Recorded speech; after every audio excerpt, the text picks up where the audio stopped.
I know what many of you are thinking right now. You're like, I'm worried about the economy, what's going to happen. I want to tighten up money. And that's the worst thing I did in 2008. I tightened up money. And here's what I'll tell you. Double down on yourself. Double down on you. Okay, there is no better investment that you'll ever make than on yourself. Get some coaching, whether it's from us, I hope it's us. Get into a mastermind of other like-minded individuals and put the foundations in place. The best time to put the foundations in place is when it's a little bit slow, because then you're setting yourself up for the good times, and then you're gonna knock it out of the park during the good times.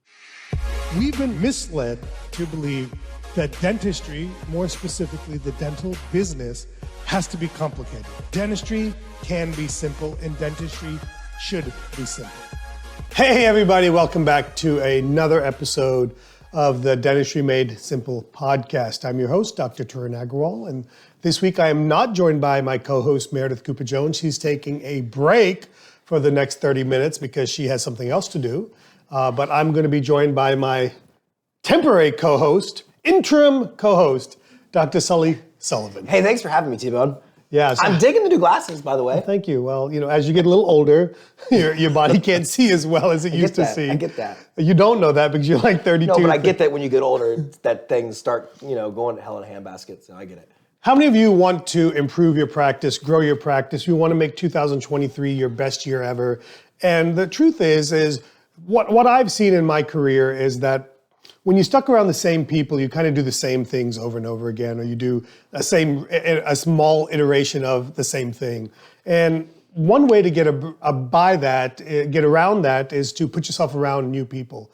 And that's where we think the 3D Mastermind Coaching Program is a great opportunity to hear different things, to be around different people, and to really kind of implement and execute and hold yourself accountable for making significant changes in your practice. And so for this week's episode, we're going to talk about what the Mastermind Coaching Program is, and more specifically, we're going to talk about a few actionable items so that you get some value out of this so that you can help make your practice better this year. So I'm going to turn it over to Sully and let him guide us along this week.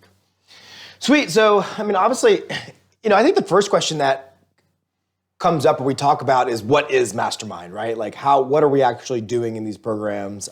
It's what we talk about probably the most on a global scale of just like what we enjoy doing. Global, sustainable. And you like that? I want to use all your millennial words. And for me, like the coaching that I've gotten, a lot of which is through you over the past couple of years, is ultimately not all of it through me. Not all of it, but all of it is. It is what's helped us grow at a pretty good clip from a standpoint of where we wanted to be. And I think the second part of it is with inside the coaching was that by surrounding myself around you, I naturally was surrounded by other like-minded individuals. So the Mastermind program really kind of spun off from that from the standpoint of I need coaching. I need to surround myself with people that are in front of me or where I want to go. And then I need accountability to then grow through that process. So like, that's kind of what I think of when I think of like just overarching what is Mastermind. It's those two things. And I think the second part of that is why do we say Mastermind Coaching? Because the second part of that, in the beginning when we started the Mastermind program, it was really about getting people together to talk about these things, and the accountability happened organically with each other. Yeah. But then the coaching came into it because then we wanted to connect with people on a one-on-one level each month so that we could kind of work through individual problems. And, no matter how open your mastermind is or how, really the ego's left at the door, there's always some things you don't want to share with the group as a whole. And that's where the coaching comes in. And that, for me, is one of the parts that I really love about it, is getting to dive in with people and talk about very specific problems on that level. So that's kind of why we call it the 3D Mastermind Coaching. The mastermind portion is, hey, we're going to be together with a group of like-minded individuals because, my guess is many of you listening to podcasts, or the reason you listen to podcasts is because you can't find enough dentist friends in the area that love dentistry. Most of them probably make fun of the fact that you listen to podcasts, or like, why do you like dentistry so much? Or they're not as driven as you are. And so you need more people around you like that. And the coaching part of that is that one-on-one attention to help you drive your individual goals. Yeah, what I found was that the majority of people in my area from a dentist standpoint, didn't feel comfortable being as open, having conversations about what's working, not working, or the problems. They feel you as competition. It'd be very superficial. We feel each other as competition. And so like, and if you're, I just became like very isolated in my pond of dentists. One, I wanted more. Two, and so like there weren't a lot of people to hang out with. So I think that was very helpful for me. And then also not being comfortable with where I was at from where I wanted to go. Well, and I wanted to push more. Right. And a lot of my colleagues were just content. Oh, they were happy doing $1 million, $1.5 million, whatever the number may be. Numbers are very misleading in all of this, but so many people are just happy with the number, right? They want, and look, there's so many parts of my life where I'm very jealous where people are content and happy and that they're living their life. There are times where I wish I could have been like that or could be like that, you know. But I'm just so driven and I want so much for myself. My dad jokes and he says, "You're an achiever," and so I'm always striving to achieve and achieve and achieve. And so to me, I've got to be surrounded by people that help me achieve. Before we move on to the next part of this, I want to kind of zip this up with something that's I've seen in my own life right now. Is I've always wanted to get healthier. I've always wanted to look better. I've always wanted to feel better. And I didn't get to that point until I had an accountability partner. I didn't have a mastermind or a coach. I didn't hire a trainer this time. And I've done all of that in the past. And what I found different about having a trainer versus having an accountability partner is that a trainer is somebody I could just discard.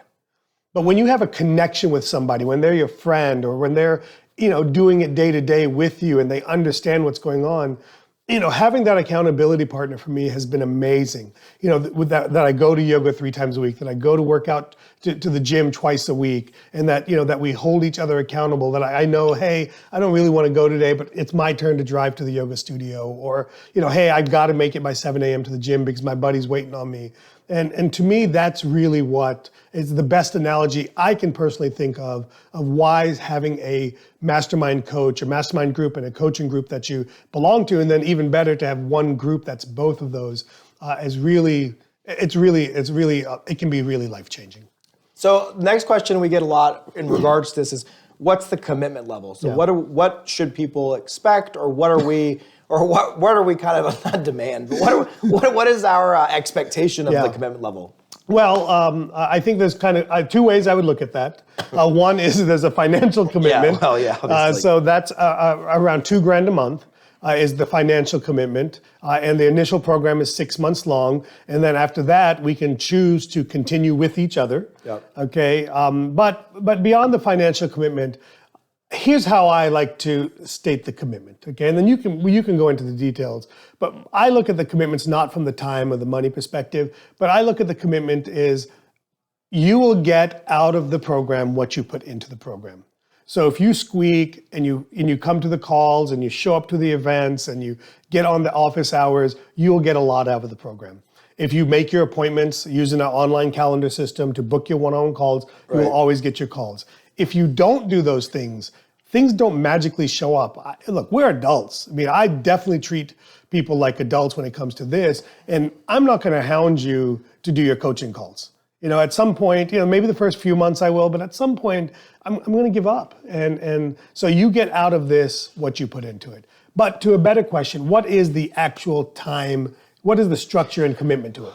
So weekend 1 is kind of like the kickoff, and that's what we're here at today. We're starting the spring session for 2023, and it doesn't feel like spring outside. Well, it runs the course of majority of which spring. So yes, it does not feel like spring right now. But yeah, weekend 1 is kickoff weekend, and what that looks like is really getting clarity and big picture vision on where you're at currently and where you want to go. And on some level, it's for a lot of dentists, it's naming what your vision or your big picture stupid ideas. I call them your bold, audacious goals. Yeah, that's a good way to put it. That's what I want people to be. Let's not say, I want to go from 800,000 to 9. Let's bullshit. Hey, I want to go from 800 to 2 million. And look, I'm not saying you're going to do that in 6 months or you're going to do that in a year, but let's think 2-3 years out. Yeah.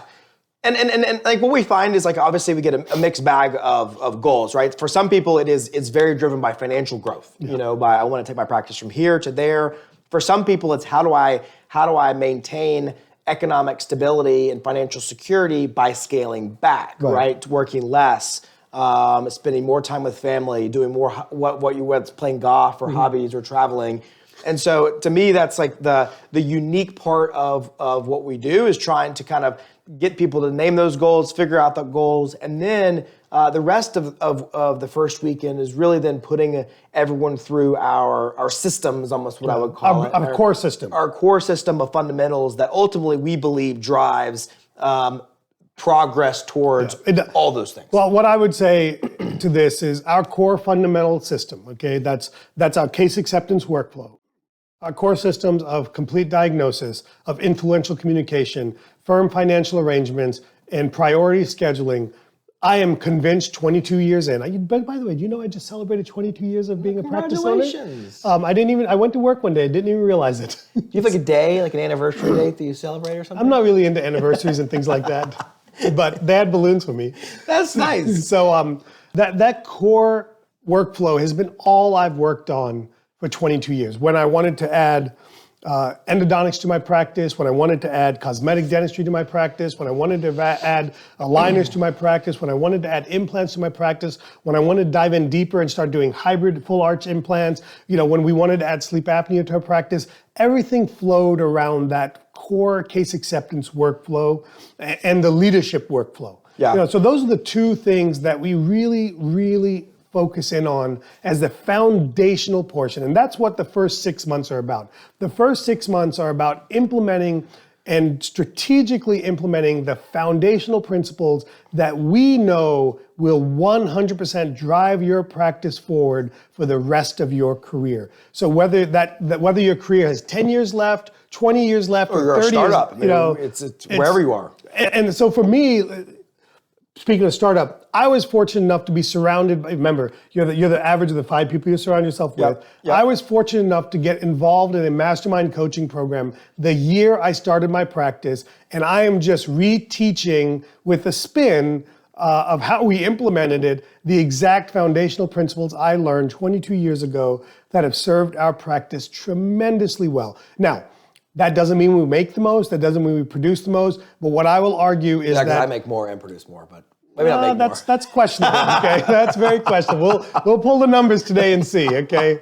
But I will argue that our flexibility of life choices are as good, if not better, than most practices out there. Because we literally at a stage, for me, it took about 15 years to get there. For Sully, it took about 5 years to get there using the same principles. We literally choose what we do, how much we work. We can turn the faucet on, we can close the faucet up, we can make as much, do as little. And that's an amazing position to really be in and to have a structure around you to be able to do that. Well, and what I'd say is like what we see is that like as non-flashy as the core fundamentals seem, like I remember you saying a couple years ago when I first started working with you that you work on the same 4 things every year. And you laughed at me. And I was like, well, that's silly because like you're not making a lot of progress. And then now in hindsight, I'm like, holy cow, I'm literally doing the exact same 4 things over and over and over. And my practice looks totally different. I mean, it's double the employees, it's double the production we do. It's grown in so many different ways based off where I wanted to take the practice, right? And that changes year over year. And so the team members change, the doctors change, everything changes. So we and even though and it worked for me when I was doing primarily just kind of big GP practice, and it's now working me creating a very niche specialty type within practice. The GP practice. Within the, so like all these different ways of doing it is all coming back to these same core fundamentals. And so what we do in weekend 1 is really we introduce those and we introduce level 1 version of that. An action plan of that. So let's kind of give people a sneak peek into what level 1 is. Okay. So remember our 4 core principles that we kind of focus on. And if you've been listening to my podcast, they're not new. They're not concepts, new, right? Yeah. But we hold your hand and hold you accountable, and that's what's different. because you've heard it. It's amazing. So many of our masterminders tell us, I've heard it on the podcast, but it's amazing what happens different when you just hold somebody's hand and the little nuances, like I have this team member doing this, or this case doing this, X, Y, Z, So the 4 principles are diagnosis. And so in diagnosis, level 1 is we want to introduce photography on all new patients in your practice. Level 1. Okay, so that's our goal for the first 6 months. And what that's going to look like on a basic level is going to be, okay, we get a lot more into logistics, like, okay, what kind of cameras are those, how we implement, how we start, how we strategically get our team members on board. Because you can't go back and tell your team like this. No, like it doesn't work like that. How to, and then a part that I'm excited about, T-Bone, that we're now introducing into Mastermind is we're starting to bring in team members into our monthly group calls, to where we've got designated team members from different departments to kind of be on there so that we can start connecting with the team members on a new level to kind of help trickle down that information from the doctor. So kind of give you an example there is, we obviously the doctors are typically all on board. Correct. Okay. Yeah. Never a question there. But then they turn it over to team members, and one of the challenges for dentists is we're owner operators. Is then we go back there and start whittling on teeth, and we have no earthly idea what's actually happening. Correct? Absolutely. And the message gets very watered down. It does, right? And so one of the things now is that we have Meredith is our implementation person from the 3D side of things. She's there to help work things. And then we have some of our team members from our own practices helping. And then what happens is then we'll have calls where your monthly office hours where your hygienist can come on and they can say, hey, this is what's happening. Here's why we're struggling. Here's where this is not happening. Or the doctor can bring the team member on to their coaching call with them. And hey, let's walk through this because I love Susie Q or Johnny Q, but they're giving me a little bit of pushback. Let's walk through what we can do. And that's where the really individualized coaching comes in, is then we can start saying, okay, in your particular practice with this infrastructure, with this challenge, X, Y, Z, this is what we need to do. Right. So now when it comes to influential communication, this is the one that's probably the hardest for people to grasp and get into because there's a never-ending saga here. It never ends, your ability to communicate and get better and better and better. I still get better 22 years in every single day. I get coached and I coach myself and I get feedback. Sometimes I don't like to hear the feedback from that one sitting over there, but I got to listen to it. But really our core goal with influential communication is asking our patients, if it were possible, would you like to get all your dentistry done in as few visits as possible using sedation? That would be the one line that would sum up influential communication, that if you implement that one line in your practice right away, and if you go tomorrow or today after listening to this, and you ask every single patient, if it were possible to get this done in one visit with sedation, would you like that? And what you'll find is almost all the patients will say yes. Yes. Absolutely. Okay, Yeah. They'll say, I don't know if I can afford all that at one time. and that's what we want. It's a buying question. That's exactly what we want because that leads into step 3. Okay, and step 3 is firm financial arrangements. And then we have a process of a financial menu. You've heard me talk about it ad nauseum. We have a financial menu because in our practice, we never begin treatment on people until they get 4 things in writing. What we're doing, how long it takes, how much it costs, and exactly how they can pay for it. We do not begin or schedule any patients until they get those 4 things in writing, and our financial menu puts that in place. And what's amazing about the financial menu, it's no longer, oh, so-and-so at the front handles all of that. We want to get to a point, so level 1 is going to be your front office team members handling the financial menu, but we want to get level 1 might be having a menu in place, actually, but yes. But having your front office team members do it, and then we want to work to the point where now all your team members are doing it. That's how we work in our practice. Yeah. Our assistants, our hygienists, our front office team members. The only people that don't do financial menu with the patients are the doctors, because we will totally screw it up if we get involved in any of this. And our 4th thing is scheduling. And I got to be honest with you, Sully is way better at the block scheduling than me because by the time I got this to my practice, I already had bad habits. So Sully, walk us through kind of how we, level 1 of priority scheduling, not block scheduling, priority scheduling. It's become very apparent to me, and like we all get this, that there's just such a finite amount of time, and our schedule really does then, it controls all of that stuff from a standpoint of like when we're gonna be there, what we're gonna do, and when we can do these procedures. And it also ultimately dictates for our patients what's availability for them to do it and to get them in. And so level one is new patients and hygiene. We've got to block new patients and hygiene. They're the lifeblood of your practice. It is. Our practice lives off that. And part of it is it's even more important when you're tweaking and training yourself and coaching, because you need new bodies to practice on, frankly. You need unbiased people, basically. Because otherwise your communication skills from the past have set you up for failure in the current state. And so it's harder to move patients that you've negatively communicated in one direction early on into a new place. So a new patient is a new blank slate for you to kind of get better and use that. And so, the other part of a new patient, sorry to interrupt. Yeah. I've been so much better about not interrupting these days. Yeah, so less much worse. better. Yeah, less worse. Yeah, that's all I want to be, is less worse in life. That's right. The other reason that new patients are so important is because so many of us are unhappy with our practices, and we want something different. And we often think that a lot of it is our patient base. And it may be that the patients don't have the dentistry we want to do, or the patients, we've done all the dentistry on them. And the best and easiest way to transition your practice from what it is today to what you want to be in the future is to create dedicated time and prioritize time to bring in the patients who are ready and willing to accept the type of dentistry that you're after. Yeah, so for me, the new patient, that number is ultimately what dictates how many blocks you have, is how many new patients you're gonna get. And it's amazing how limiting that number is. And so people will be like, well, I'm not getting any new patients. I'm like, that's because you have no availability to get them. Or when I call, it's like 4 weeks or 6 weeks or 8 weeks. I mean, I think we have to be consumer driven like I am with my haircut, which is when I want to get my haircut, I'm calling to try to get it done within the next 2 days. Not even, I'm calling for the day off. Yeah, I mean, typically I am. Like for me to have to do it the next day is annoying. And so if you don't have that kind of availability, you're losing to a lot of the other consumer-driven practices around you. Much of them are DSOs, and we wonder why they drive that. A lot of it's just availability. Imagine if you, as a patient, you wanted coffee, and Starbucks said, well, we're not selling coffee to new customers today. Can you come 4 weeks from now to get coffee? I'd go somewhere else to get my coffee. I'd go to another place. Some of the stuff, the concepts seem silly, but when we speak them out and walk through them, it becomes very apparent.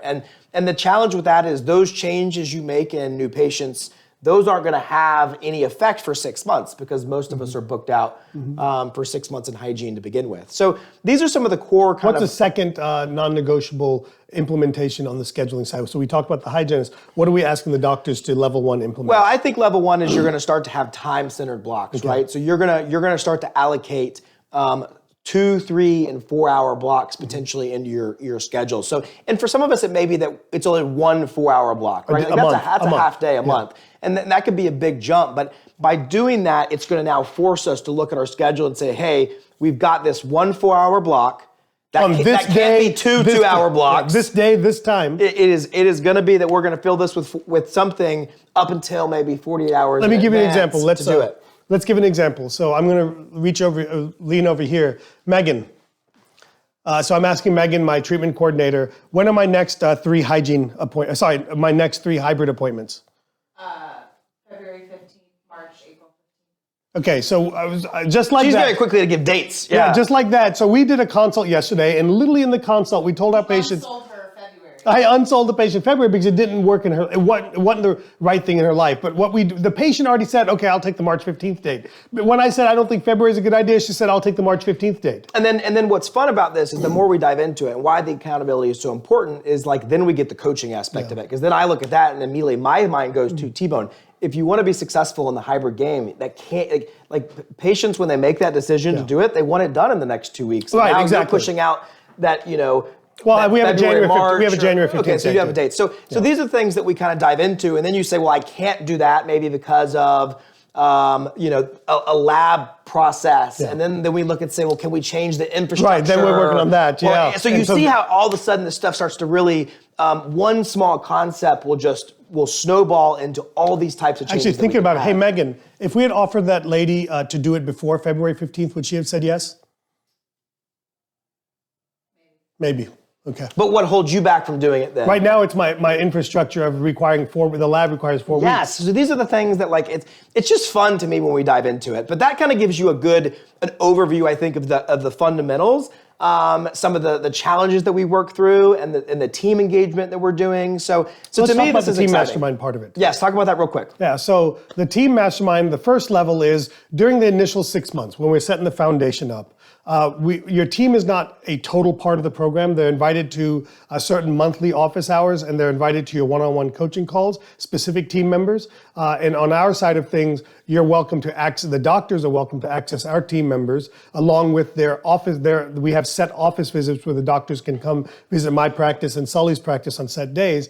But then where the real magic comes in is after the initial 6 months, for those that choose to continue and those that we feel are a good fit for us, then we start engaging the team members. Yep. And that's when your team starts then we have the doctor mastermind and then we have the team mastermind. And that's when we start seeing things come in. And the reason I don't want the team involved in the first 6 months, because the first 6 months are dentist focus. It's the owner focus. It's all about the fundamentals and foundations so that everything we build from there on is surrounded about what the owner dentist wants. Because too often I found early in my career is that when I would take team members to things and I'm processing through what I want. You're too all over the place. I was all over the place, and then I would move them this direction, then this direction, and they started getting change fatigue, and it started being, hey, just let him figure it out, and we'll never have to do anything different. Yep. And so then I started doing it where, you know what, my first time hearing it, I would formulate my ideas, I'd whiteboard it out, I'd brainstorm it out, and then I'd have a clear vision,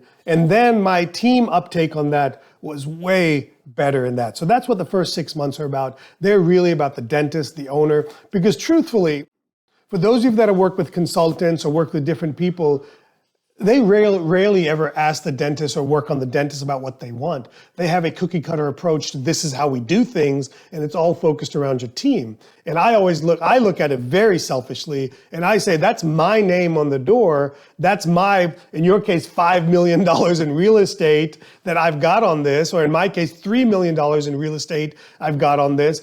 It's got to be about me. And I will find a way to surround myself with people that are supporting my vision, and I will give them the coaching, the support, the resources to get there. But I've got to be clear. The owner dentist has got to be clear from the front end of things. Exactly. Final thoughts? No, it's a great program, without question.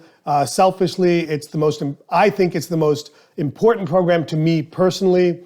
This is what I want to end out the last phase of my career doing. That's part of the reason we have the retreat is people come in, they get to connect. Like right now, we're in here talking and doing this podcast, and we got 10 dentists over there, and they're not bored. They're talking to each other about their problems, why they're here, what's going on in their problem, what's going on in their practice. And we're kind of staying out of it so that they can kind of hash through that. And so rarely are there opportunities where you can do that when you go to a conference or even a small meeting. And so to me, that's the magic of what we're trying to do. So check it out. Obviously, I think 2 ways to get engaged very quickly is we've got the summit coming up in May, which to me is going to be a really special event. It's going to be an opportunity for you if you haven't had personal exposure to what all we do, your team hasn't had that exposure, to come and check it out. It's in Nashville, which is my backyard, obviously, but it's just a fun place. My semi-backyard. Yeah, it is kind of like your semi-backyard. Now that I have a room in your house. But May is a great time of year there. It's going to be a really, really fun event. So bring team members, and then ultimately, our kickoff for the next mastermind is July. What is the date, Meredith? Who knows when the next date is, but sometime July 14th to 16th, somewhere in there, middle of July. And it is the opportunity, in my opinion, to make this year different, to change your practice and realign things in a way that takes you where you want to go. Sorry, 26th through 28th. July 26th to 28th. Let me say one last thing on this, okay? I know what many of you are thinking right now. You're like, I'm worried about the economy, what's going to happen. I want to tighten up money. And that's the worst thing I did in 2008. I tightened up money. And here's what I'll tell you. Double down on yourself. Double down on you. Okay, there is no better investment that you'll ever make than on yourself. Get some coaching, whether it's from us, I hope it's us, get into a mastermind of other like-minded individuals and put the foundations in place. The best time to put the foundations in place is when it's a little bit slow, because then you're setting yourself up for the good times, and then you're going to knock it out of the park during the good times. And my final comment would be this. Along that note is, most of us are really good about pouring into our clinical education. And what we see time and time again is that dentists have these great clinical skill sets. You've done Spear or Coist, you've learned to do these procedures, but you're just not maximizing the clinical skill set that you have. Because you don't have a good foundation in And place. to me, that's why this is so important, is you got to invest in the leadership skills and the systems and the core fundamentals that truly allow you to get more of what you've already got. And so I think that's where we've seen the most growth, is we're just doing more with the dentistry that we have and not having to go spend a ton on marketing to bring in new patients to only get that same percentage out of what we're currently getting. We're just getting more on what we've got because of this system. Yep. Thank you, guys. Welcome to the Dentistry Made Simple podcast. We appreciate you tuning in, and we'll see you guys next week.